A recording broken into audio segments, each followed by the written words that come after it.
Hey, welcome to another great week episode of The Real Deal. I'm your host, as always, Courtney Harden, and glad to be back. Women's History Month series continues. Let's get it.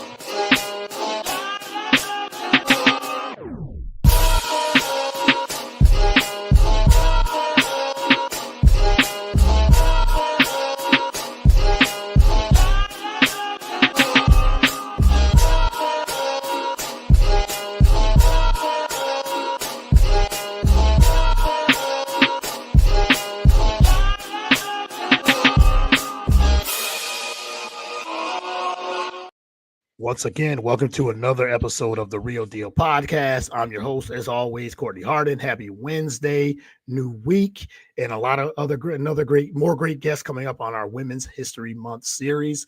You can follow the show on all podcast platforms, whether it's Spotify, Apple. We're on the BS3TVLive.com, BS3 Network, on Roku, on the Roku channel. Download the app.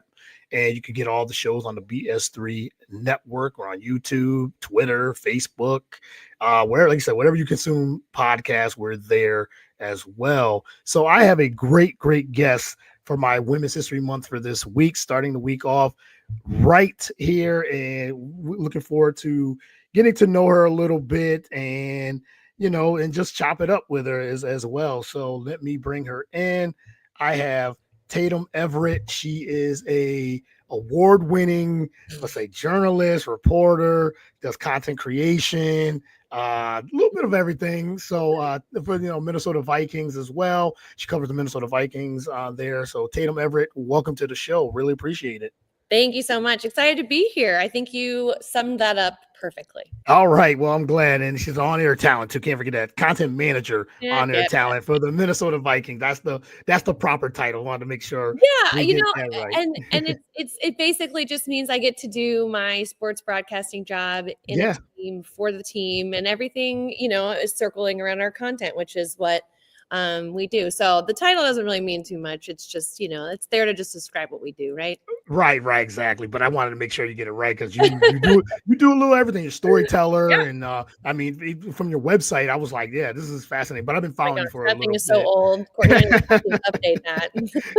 It's hard to keep up with these, with the websites and you got to constantly. Yeah, it is. You got to constantly update it and constantly keep it. Even like editing, you know about that, editing and all those things. It's just every day. It's like, wow, it's just something you got to keep up on. But thank you for coming on this morning. Glad we got to connect, and really, like I said, really appreciate your time. Yeah, of course. No worries. All right. Well, let's get started. First question I always ask, my first time guest here is, who is Tatum Everett, first and foremost? And how'd you get into the generic question? How do you get into sports and where you are today? Yeah. Wow. I've never really thought about that before. I think outside of my career, I think actually for the first time in several years, I'm someone outside of my career, which I think is really, really exciting and kind of fun. I think you go through your 20s and you learn a bunch of random things about yourself. And then your 30s are kind of where you start to like really hone in. And now that I'm, in my later 30s, it's nice to feel like you've got, both sides. It's like a work-life balance. I think the Gen Z likes to say work-life balance. Yes. Hey, I'm all for. But my career has been a huge part of who I've been over the last, 20 years or so.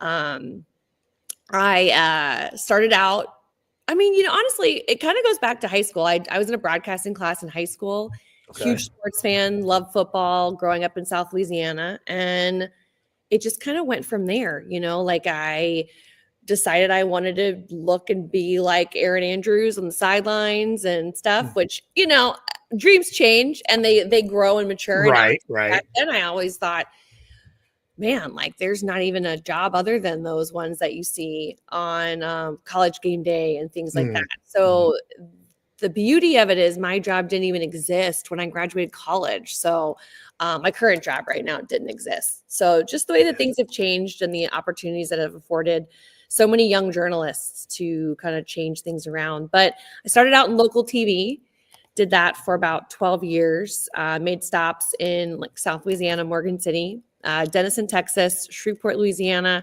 and then Nashville, Tennessee. And then I moved to Minneapolis to be with my long distance boyfriend at the time, now husband. Okay. And lucky for me, there was an opening at the Vikings. And I started like 2 days after I moved. It was very last minute. Like I moved almost without having a job. I knew that I was up for the job, but I, had no offer yet. And I was like, that's okay. I'm going to figure it out. I'm going to choose my personal life over my career for once. Okay. And Yeah. it all worked out. Right. It has worked out. And It has. interesting. So I'm about to And enter my okay. fifth season, I think. Sorry. No, okay.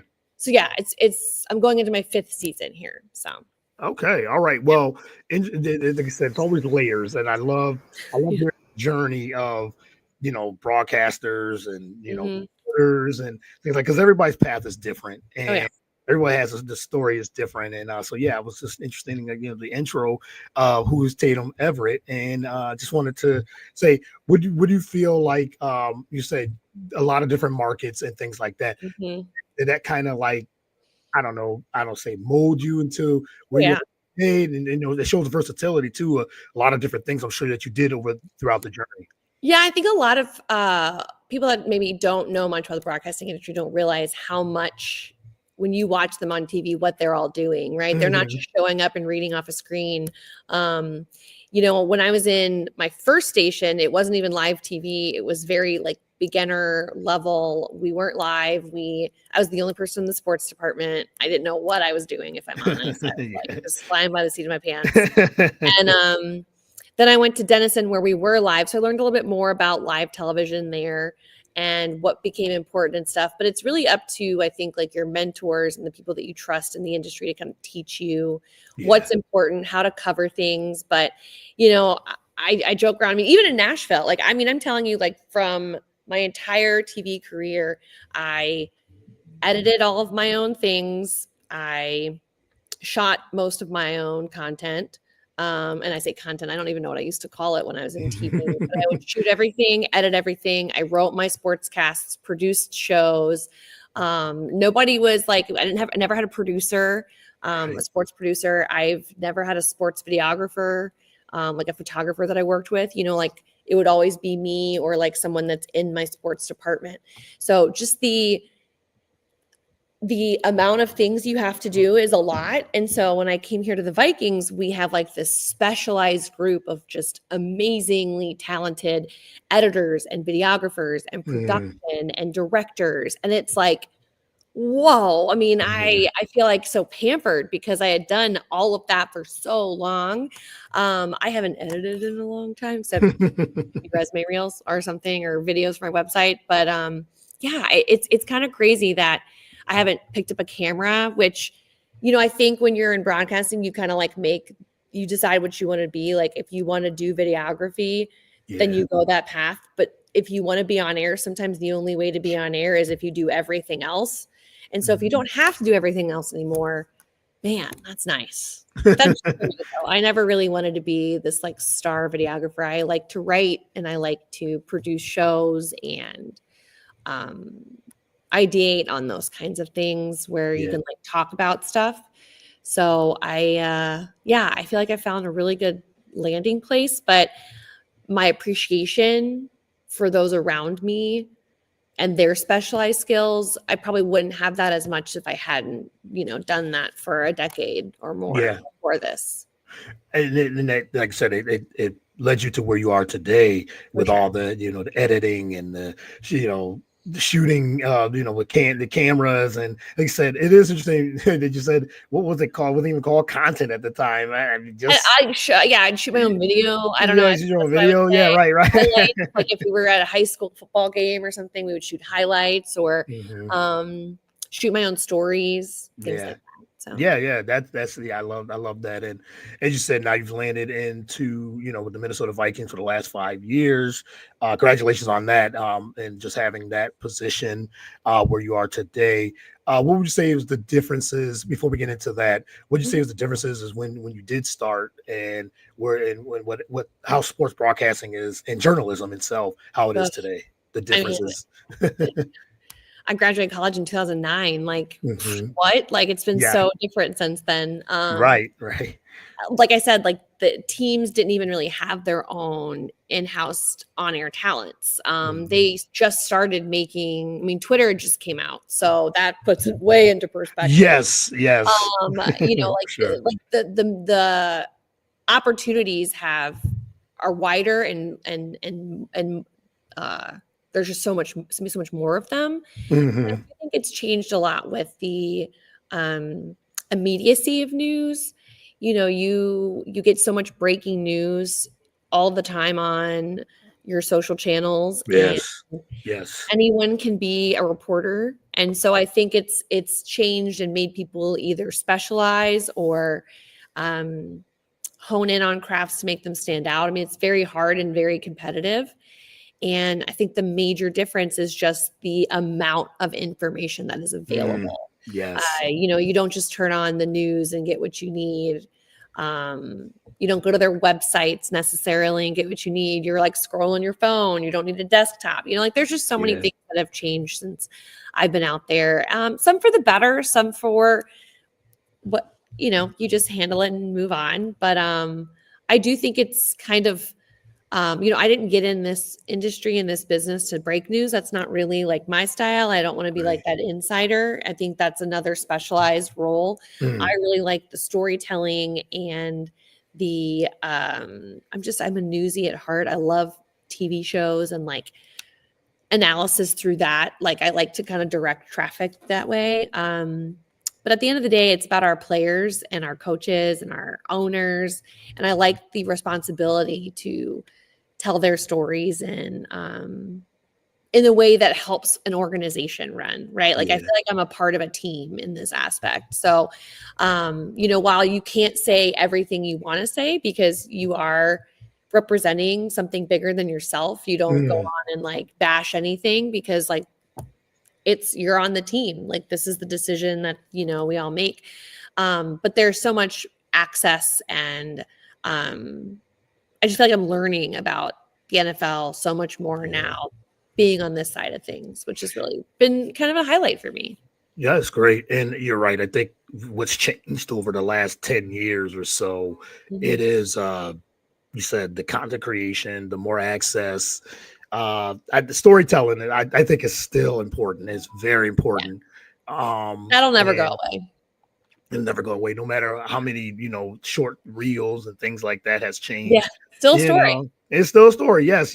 Now, if you want to get into like the nuts and bolts of everything and that deep dive, which I enjoy too, Oh, for sure. reading of profiles and things like that. You said you do a lot of storytelling and producing and Yeah. writing, things like that. So I think that'll never go away, even though long form writing and things like that, people are trying to push it away, but there's still a market for it, and I'm glad that people like you, like Yeah. yourself, is still profiling players and coaches and general managers or whatever it is, and telling their story out off the field and on the field or the court. Yeah. And from a perspective of like in-house media, you know, like I think our players appreciate it too. You Mhm. know, the Vikings are either one or two in the last 3 years of the NFLPA survey as a place where players want to come to. And when they come into our Mhm. building, we want to know, like, we want them to know, like, we support your brand, we support who you are as a person. If Yeah. there's anything that we can do to help you out when it comes to content, like, let us know. We're kind of like building these relationships, like, let us know about your community events because we want to promote the good things that you do as well. So you come from it from a different vantage point. Like, it's still broadcasting and that Yeah. sports broadcasting background, but it's a little bit more here, which I think is honestly, like, that's what I love about it so much. I do not miss being in the news at 10 o'clock at night and have to Yeah. be in bed and I'm sleeping and I get to wake up Mhm. early and like, yeah, I don't miss any of that really. I do feel like my role has changed here over the years too, which is I fully expect it to every single season. Mm. But that's kind of the fun part about it. I'm someone that can't really sit still doing the same thing every day, so it's helpful. Yeah, it evolves, and I think Yeah. that's as a person and as a just in general, you just evolve. The job evolves, you evolve with the job, and For sure. I think that's amazing. So you kind of answer my next question, like what the role is, like what's your favorite part Oh, of the role, yeah, but there's just never anything, nothing mhm, is ever the same every day. And I do think that my love of football has just really been just amplified. I really enjoy the NFL and being in this space. I think it is the best league in the entire world. mhm, And so it's just neat to be in on these experiences um, with a team that really cares about their organization and the people in yeah, it. And we feel like we've got a really good group of people in our department, the Vikings Entertainment Network.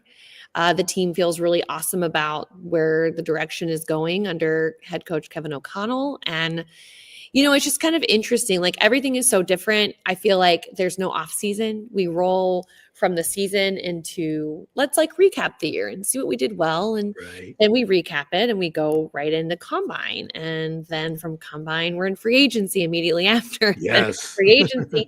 We have owners meetings this weekend or next week.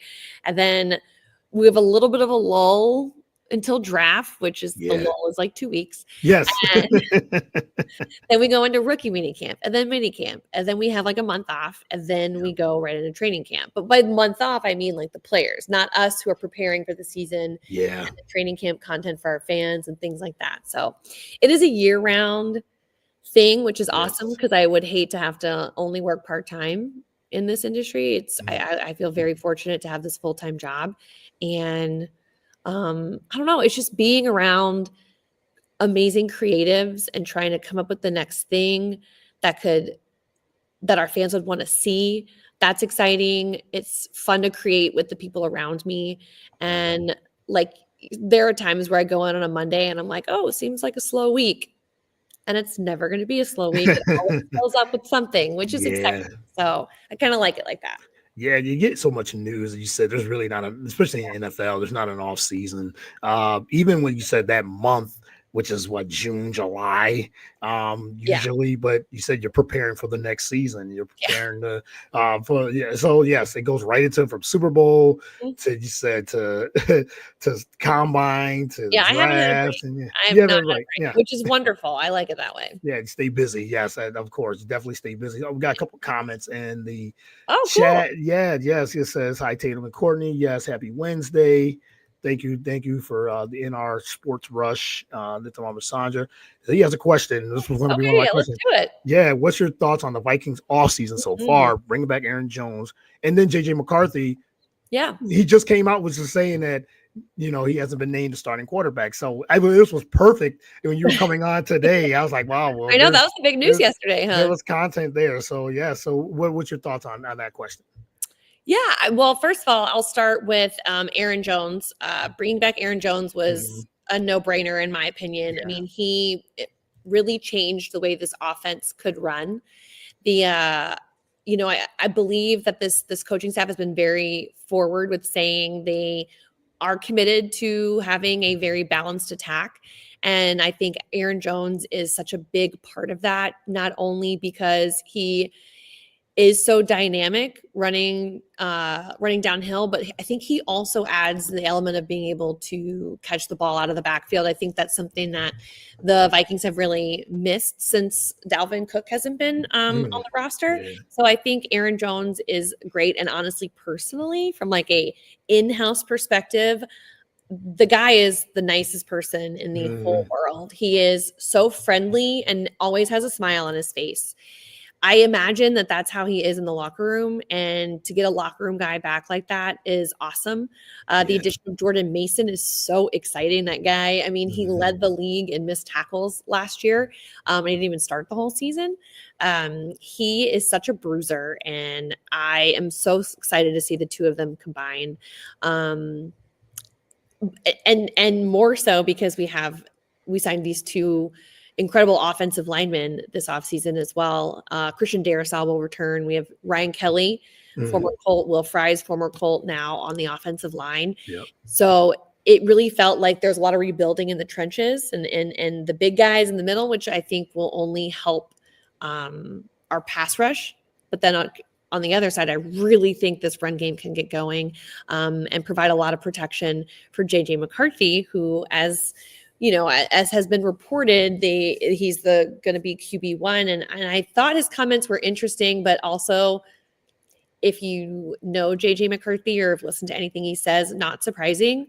Yeah. He is not concerned about hearing stuff like that. He is so focused.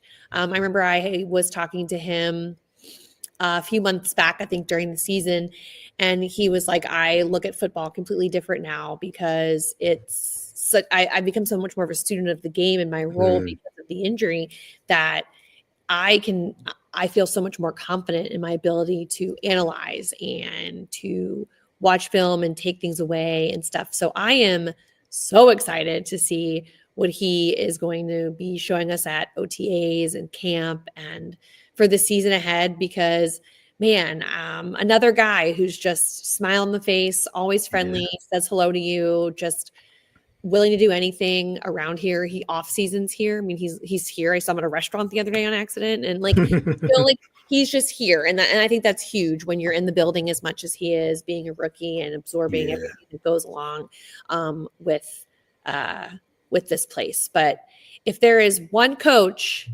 that I have full confidence in coaching the quarterback position, I truly believe it's Kevin O'Connell. Yes, I do too. And I don't think, I think, you know, I've come to learn that you trust that decision. You know, a lot of people were really skeptical about the Sam Darnold decision. And I think, you know, Kirk was having statistically his best season before he got injured the year before. Yes. Sam Darnold became a, you know, top 5, top 8 quarterback in the league. Statistically speaking, I you know, when you have that behind you and then you give them all of these offensive linemen that, I mean, 3 Pro Bowlers currently, if you look at the starting, like if you were to predict the starting lineup right now, there are 3 Pro Bowlers, and then Will Fries, who's gonna be a Pro Bowler one day. I mean, that is what you want to protect your rookie, not really rookie quarterback, first year quarterback, you know? So I think it's nothing but excitement here for that.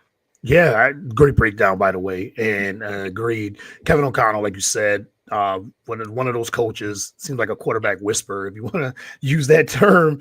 But you know, but he exudes confidence in his quarterbacks, and you're right. Like JJ McCarthy, just having the confidence in him and to move on from Sam Darnold, because there was speculation that Darnold might just sign again for maybe one more year, but he had his best year of his career under Kevin O'Connell. So then now he gets paid over in Seattle, as he should. Yeah, as he should, you know. And yes, it didn't, the season didn't end like it could have, but you know, it was just the few, you know, those last few games. He still got paid because he had a great year. He was in the MVP running for most of the year, for most of the season. And the Minnesota Vikings had a tremendous year. They were one of the teams. I'm an Eagles fan, but they were one of the teams that I was sort of scared of, and just in the fact of matchup problems. You know, that offense was still the offense like it was right before week 16, 17. Sure. You know, at that time, it would be like I said, okay, the Eagles have to get into a shootout against a team like that. In anywhere, when it was in Philadelphia or Minnesota, wherever it was, but the Eagles had won the division. So, but we avoided that. So it was great that. But again, Jamie McCarthy, I think it was only right that, you know, he gets the QB1 position. But what's your thoughts on that? The whole Aaron Rodgers thing? I didn't think there was anything with. I didn't, looking from the outside in. But see, you're on the inside with that. So, but what was your thoughts on the whole Aaron Rodgers rumors and Aaron Rodgers saying he won't play there? Being in-house and working on free agency stuff, I really focus on like, what are we actually doing? I don't really buy into rumors and speculation. Again, that's not really my job, which I like, because I feel like there were so many conflicting reports out there.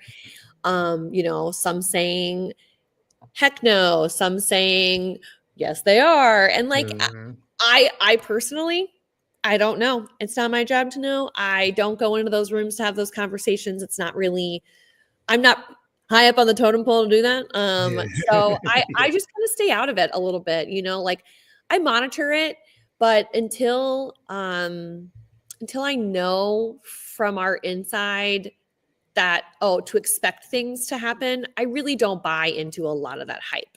Now, do I think the conversations are happening? Probably. I mean, I think you'd be ridiculous not to talk about it either way. Yeah.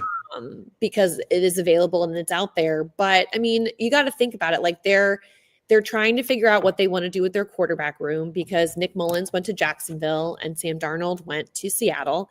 Mm-hmm. And for those of you that don't know, Nick Mullins was the backup quarterback last year. He's been with Minnesota for a couple of seasons now, maybe 3 seasons. I can't quite, 2 or 3 seasons. So he understands the system and was always a very reliable backup. To lose that is interesting. So I know that they're going to probably be in the market for another backup quarterback. The only other quarterback in the room is Brett Rippon, who was with the team as a practice squad quarterback. And I know that the team really liked him as a scouting quarterback this past season, that he was just really, really good. And they wanted to keep him on for those reasons. So I imagine they're going to add another guy into the room. I mean, obviously camp competition, things like that. So I think that when you know that you have this spot available, that you want a veteran, you're talking about everyone. Yeah. So I think it's natural that people are saying they're talking about Aaron Rodgers. I think it's natural that they're talking about Russell Wilson or Joe Flacco or Ryan Tannehill. Like it's natural to talk Jameis Winston, to talk about these names. So the validity of all those reports, I have no idea. I don't buy into all that stuff. I think a lot of people rely on their sources and things like that to just get the headlines and the clicks. So the validity of it, I don't know, Courtney. I have no idea. But also, I like to stay out of it. Yeah, you're right. And being an insider is, I mean, that's a hard work. I don't think I'd ever want to do that. Yeah. And then you got sources. You got to make sure you protect your sources and all these things. You're right. It's and who are their real sources? Like, do you really know? Yeah. Are they legitimate? Right. Before you do all those things. All that stuff kind of just stresses me out, honestly. Yeah. I try to stay out of it. Yeah, and the whole Aaron Rodgers thing, it's interesting that the speculation that he was out good in quotes, speculation that he wants to play in Minnesota. That's the only team Aaron Rodgers hasn't really said much anyway when it comes to his. All we know is that he met with the Pittsburgh Steelers. Maybe he met with Minnesota. He said there's been talks. I'm sure. There's rumors and speculation and everything too. So it is interesting that he is kind of following the footsteps of Brett Favre. Like Brett Favre played for Minnesota. Weird? Yeah, he played for the Jets, just like Aaron Rodgers played for the Jets. And now maybe Minnesota is like, I think you're right. I think JJ McCarthy should be the QB1. And I think you have to think about it that way, Courtney. I think that a lot of thought is if he's going to be the starter, like you need to find someone who's willing to take a back seat. Yes.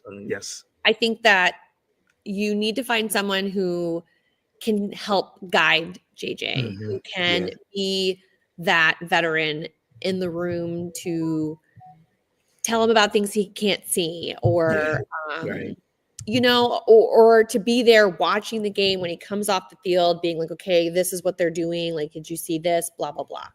Yeah. I think that's probably one of the top traits they're going to be looking for, just because, I mean, sure, they want competition. Competition's always good at camp. I mean, last year when we had Sam and JJ, like there was a toss up, like no one really knew what we were going to do. Yeah. I think at one point there was like Sam's going to be the starter, but like JJ kept performing really, really well. And I think there was probably some like, out there, but I think this time around, like you got to give him the reins and you got to have someone that's okay with that. And I think that's the biggest part of it, right? Yeah, right. Exactly. And then Rodgers, he wants to win. He wants to start and try to win somewhere. And I mean, maybe he does, maybe he doesn't. You never know, right? You're right. Yeah. This is why I don't really trust anything. Yes, for sure. And, you just don't know. And I mean, I'm sure he does. I'm just being a troll and devil's advocating and being, like maybe he doesn't. Maybe he doesn't. Maybe he wants to be. But yes, I think that all signs lead to no. No, right. Yes. and the thing I think with getting someone like Aaron Rodgers, but I think Minnesota, just like you said, they just need a veteran that can be that voice, that veteran voice, to help JJ along the way, not be threatened.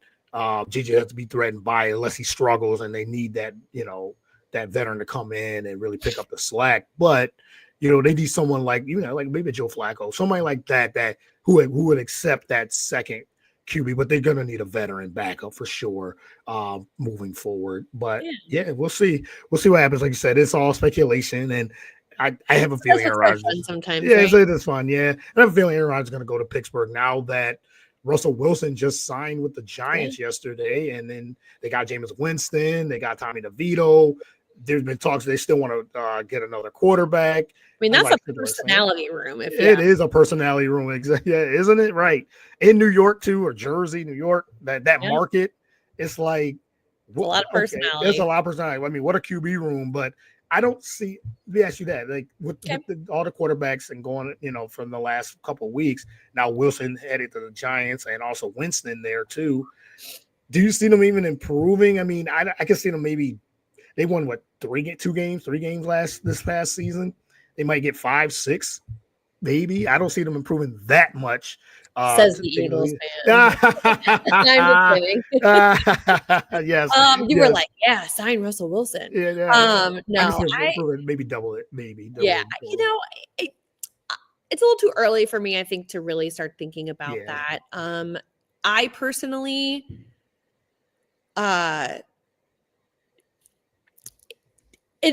the whole room underwhelms me. Personally, I don't really think that you're signing up to win a Super Bowl with those three guys. Right. So whether or not they just want consistent play there, so the rest of their team can improve and they can kind of figure things out, that'll be interesting. Yeah. Like if we would have signed Russell Wilson, would I have been excited? Not really. I mean, maybe, but I would have been excited for Jameis Winston just because I love his personality and he would be so much fun to do content with. Yeah, yes. That would be a field day. But to me, I was so unimpressed by Pittsburgh's offense last year that it's difficult for me to be jazzed about that. I think their situation's really interesting with, they finally signed the weapons, a few weapons for their quarterback, Mason Rudolph, who they obviously have faith in. TBD on who else will be there with Rudolph competing for the job. I don't know. It's been a really interesting thing. I think what it all has boiled down to is the same story we talk about every single year. It is hard to find NFL quarterback talent. Yes. It is so difficult. And when you have them, you need to hold on. And then they take up so much of your salary cap. Oh, my goodness. That you need to draft well, right? So there's just it's kind of like this age-old story. I mean, you can even look at the Eagles as a blueprint of what teams will start doing, which is, loading up on their big guys in the trenches and stuff, making that difference, and then trying to figure out, what young talent and drafting and hitting on your draft picks is so important. Yeah, definitely. Because like I said, I think the Giants and the season they had this past season, really very bad season. Daniel Jones who went to Minnesota, and funny enough, right? And but even then, it's like you bring your GM and coach back, and they're on this supposedly win now mentality. It's almost like, wow, you're trying to lame duck the coach and the GM. So they had to go out and make this type of move, almost like a panic move. But again, they needed a QB, but they have the third pick. The market though? Right. And then it was very slim pickings. I think. Yeah, very. At the end of the day, it's just it's a lot of shuffling. Mm-hmm. A lot of shuffling. Where can this person work in what system? Which, to be fair, it's not the worst idea, right? Because different quarterbacks can work in different systems, and not all of them. If you're a coach that's not going to tailor your system to your quarterback, then you need to find the right guy to execute it. Yeah. So, and if you're not willing to do that, and it's like square peg, round hole, right? So, Yeah, it's a 1 year deal for Russell Wilson to 20. I think it was 21 I million. mean, he's probably just 1 year dealing it out until Yeah, he yeah, and he retires, just right? I would think so. yeah, I think so too. And I think even with Pittsburgh with a 1 year deal and everything too. So yeah, it's a yeah. So it's a wait and see. I think with that QB room. But you're right, Yeah. personalities in that room. Fun. Yeah, it's gonna be interesting in the Yeah. Get market of your New popcorn. York. Get your popcorn ready, as T.O. would say. Yep. Yes. Got another comment. Aaron Jones is a class act person, great personality. Saw him during Super Bowl week. Yeah. Management team is awesome, also. So He is a class act, great personality. yeah, great personality. And he So loves being in Minnesota, which is awesome. yeah, He's just embraced it. He, is always around doing events for the community and for fans. And he's just another guy that is one of my favorites, easily, hands down. yeah, yes. And he, like you said, he just seems like a guy that said very class act, and you Yeah. said you've interviewed him and known him for a while. So, all right. So I got just two more before I let you go. I've enjoyed Right. this conversation for Yeah. sure. Likewise. Yeah. One of my questions is, okay, what's next for Tatum? You kind of laid it out Yeah. and everything, a draft and all those things. Anything else that you got work that you can announce? Anything else you got that you're working on for this off season? Yeah. Off season. Right. So for right now, we just wrapped up most of our free agent content, which was really exciting. We did a few new things, a new more documentary style interviews with some of our players on. You can find that at Vikings.com, just 3 of them that were just kind of different. Yeah. We usually do like the one-on-ones, but I took a producer role in this backseat on this other one to kind of team up with one of our fantastic shooters and editors to kind of do a little piece where you get to know the players without the back and forth of the microphone and stuff. So it was kind of neat, had them tell their own stories. Going to owners meetings next week, which I'm really excited about. It's one of my favorite events because it's some of the access you get is so great. I get some more FaceTime with our owners, with Kevin O'Connell and our GM Kwesi Adofo-Mensah.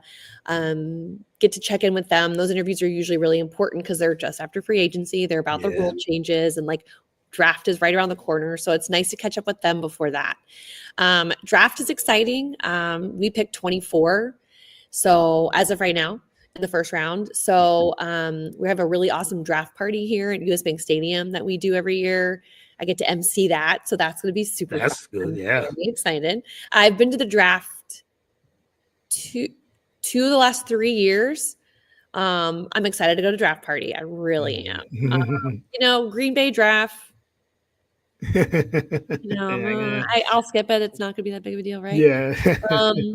Yeah, and I'm just really excited about this team. I thought our free agents, both on and off the field, just are perfect fits. I think that's exactly the type of players that we're looking for, where we were maybe where we needed more depth or some other guys. And I thought Kwesi did a wonderful job getting some high quality players, and they're also just high quality men off the field, which is really awesome. You can kind of just tell when you're around them during the signing process. We have a lot of time with them to see, and they just, with their families and everything, they just seem like really awesome fits. I just can't wait to see it all come together. That's like my favorite part. Vikings Entertainment Network always has something new going on. You can follow us on our website or download the app or look on our YouTube page. I mean, we always have something going on, which is awesome about us. I think we're one of the best in the league by far. And I'm just pumped. I think JJ McCarthy brings a certain excitement. I think having a lot of the guys that we enjoy covering brings a certain excitement. And there were a few guys who signed elsewhere that we're bummed about, because we've been with them for a while and we really enjoy them. Cam Bynum comes top of mind. But I don't know, this group is really exciting. And coupled with the guys that we signed last year, because I thought free agency for us was huge last year as well. I'm just excited. I think it's probably the first time I've been this excited. That's good. I mean, that's great because I usually try to keep my emotions out of it. Right. Right. Because I'm not playing, I'm not in the meeting rooms. I keep my expectations at a minimum, but I'm pumped about this one, I No, think. I'm excited. I mean, it's exciting for you, and you said it keeps you busy, and it just keeps. You Oh said yeah. keep No, the I love my content. job. I feel Yeah, very, yeah. very, very lucky. I do feel like I became a prime candidate for this because of my background in Mhm. local TV and the years that I put in. Yeah. Um, but yeah, I felt it was funny. I forgot who I was talking to the other day, but I think I was home and I was like, I think for the first time I'm truly, genuinely happy in my job, Oh, which is awesome, that is. I mean, when you right? love when you love your job, I think it just you get the best out of yourself when you Yeah, do love your job and whatever it is, and for you sure. seem like you said you come in and you're like I love to do this work, and you said and when the team is good too, what you're working for, Oh, uh, that makes a huge it difference makes for a me. huge difference. Yes, it makes a huge difference. You have so much to talk about then when it's a Yeah, huge then you're difference. like, "Oh, no, what are we gonna do? Okay, maybe Yeah, we should yeah, do this yes. one." Yeah. But But no, you know what? that's But that you never know, and that could happen too, so yeah, yeah, for sure, for sure. I got another one. I got to ask you yeah, about let's do it. your NASCAR. Like you covered that, yeah, I was like, that's super important. I was looking through the top. It's like, oh my goodness, almost forgot to ask about the No, you're good. talk about your love of that and covering and all that with NASCAR. How that all come Well, it's a about? bit of an interesting story because I didn't grow up a NASCAR fan. I didn't Okay. know a lick about NASCAR, um, until I got the job in Nashville, and I worked for Sinclair. My station was owned by Sinclair Broadcast Group, and NASCAR was big to them. We sent my team and another team from Tennessee down there to cover it. And they wanted me to do live shots for the entire country, like all of the Sinclair Broadcast Group Mm, stations for a week leading into NASCAR. I'd be introing feature stories that I would do, whether it's Media Row or someone who paints the signs or someone who's like her name was like Thunderstruck or I don't really remember. And she like worked the ticket booth for like 60 years. oh, okay. Like it was just doing little stories like that and then covering the main event. So I went to Daytona for 2 years in a row doing that. Um, Mm, we would do like 75 live shots the whole week.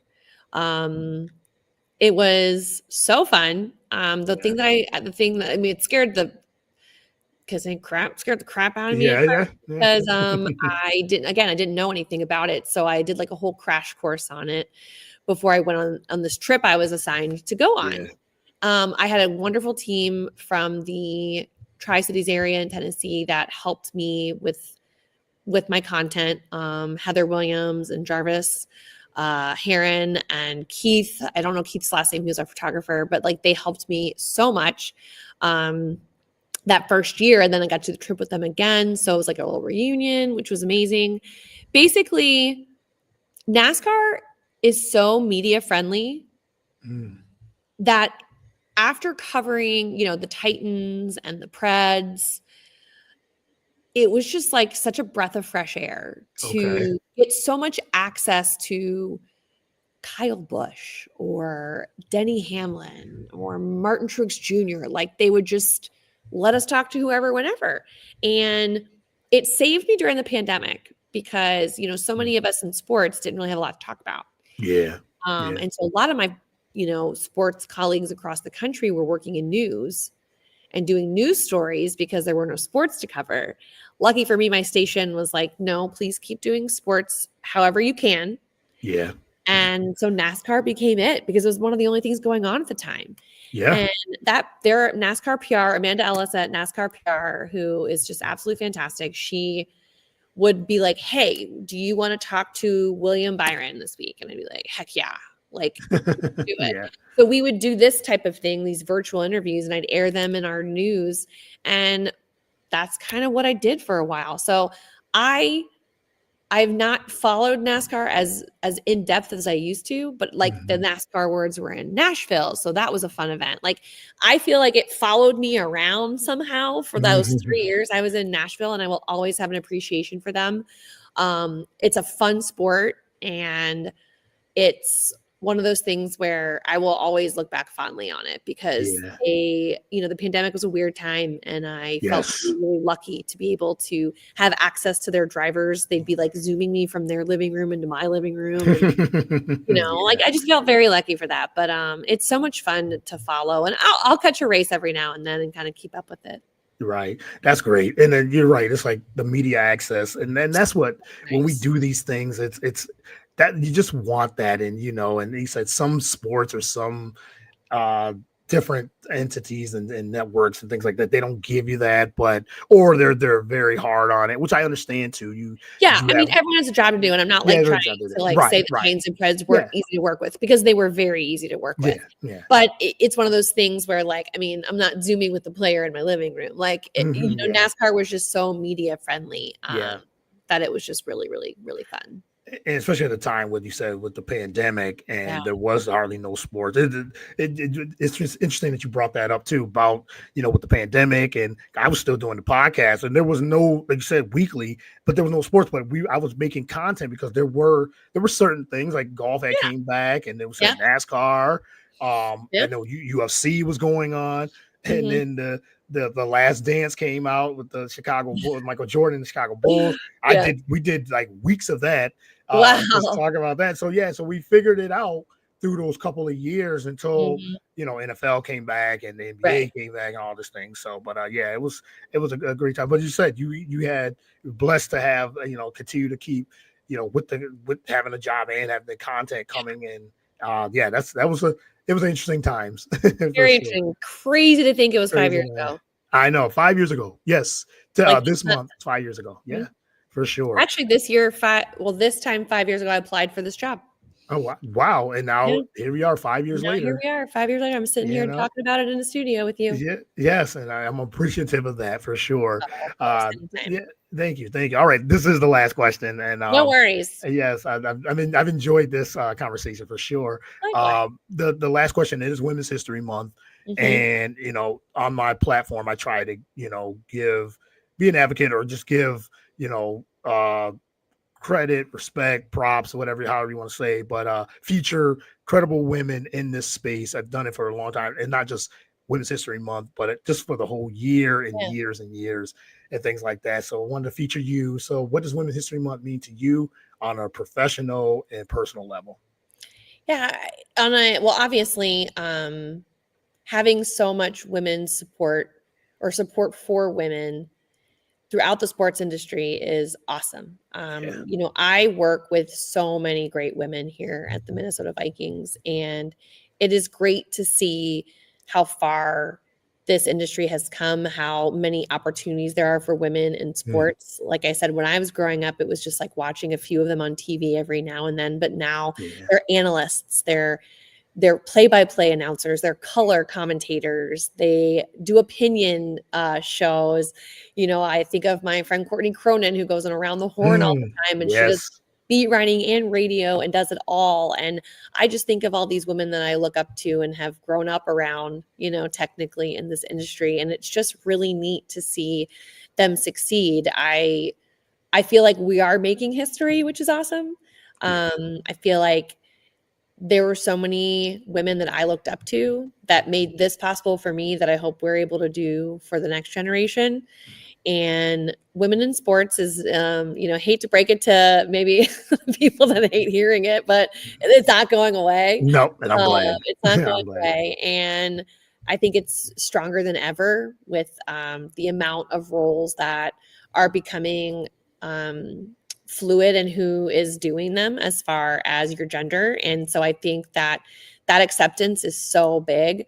I Yeah. really hope that, that obviously stays up, and I'll always be excited and support any woman that wants to be in this industry and things like that. Cause I think that's just so important, paying it forward it is a big deal thing, it Yeah. really is. And I think that's kind of what, helped me to get here. And, hopefully, that helps others to get here too. Well, I appreciate that, and again, appreciate you for doing this and for Yeah. for my Women's History Month series. My one of my guests, Serena Morales, she says Women's History Year, and I said yes, I'm Love going it. to use that. She said Always. that a couple of weeks ago, so she Yes. says Women's History. I said yes Women for in sports sure. all day, every day. No, every day, Mhm. and you're right. I think it has grown seeing it, and like I said, I'm just an advocate and try to be just give a platform to share the That's stories amazing. Yeah. and every I've done this for the last few years, but it's all year round. So Heck they yeah. said much respect, much props, all the things and what you got going on. Many blessings with you and and your family Thanks. and everything you got coming up as well. So again, thank you, Tatum, for taking the time. So let everyone know they can follow you Sure. on social media. They want to ask you Yeah, questions, I'm not a advice, all those things. I am not a feverish social media poster. I really gotta get better at that. And I say that every year, so clearly I'm not trying hard enough, I guess. Right. You can follow me at Tatum Everett on X, and I'm at Tatum O Everett on Instagram. O is for my middle name. Apparently there's another Tatum Everett out there. That's Oh, crazy. no. I know. Thought I was the only one. No, Yeah. but and obviously Vikings.com and the Vikings YouTube page. That's probably where the majority of my stuff is because Mhm. I don't really post a ton. I gotta get better at that. Everybody's got a weakness, and that's probably mine. Hey, Vikings.com. Vikings.com is like you said, that's the website and Yeah. the YouTube, anything like that. If you can reach out to Tatum, please do. And Yeah. for advice or anything And if like you reach out that, to LinkedIn, I'm probably gonna LinkedIn. take months to get back to you because I'm not a Okay. LinkedIn girly either. Yeah, LinkedIn, anywhere. So, but again, thank you Uh, for your time. I really, really appreciated this. yeah, of course. No, I And appreciate that. I can't believe I'm episode 199. I just missed the 200 mark. yeah, just missed it. Yes, yes, almost, but for sure. But yeah, you're tremendous. It was great. It was a great conversation, and I can't wait to I'll put this up on all my socials soon. I Yeah, you're edit. good at that stuff. Thank you. Yes, thank Well, you. I try to edit the next day normally. If not, it'll be 2 days. But got it. this will be up. This will be up by the weekends for sure. So, but Dang. yeah. So enjoy the week Yeah, you and as well. looking forward to all the content you got coming up as well. Yes, there's a lot. Trust me. Yes. Well, enjoy the week, and I'll talk to you soon. Hope we'll do this Thank again you. very soon. Yeah, sounds good, Courtney. All right. Thank you. Have a good one. Yeah, you too. Thanks.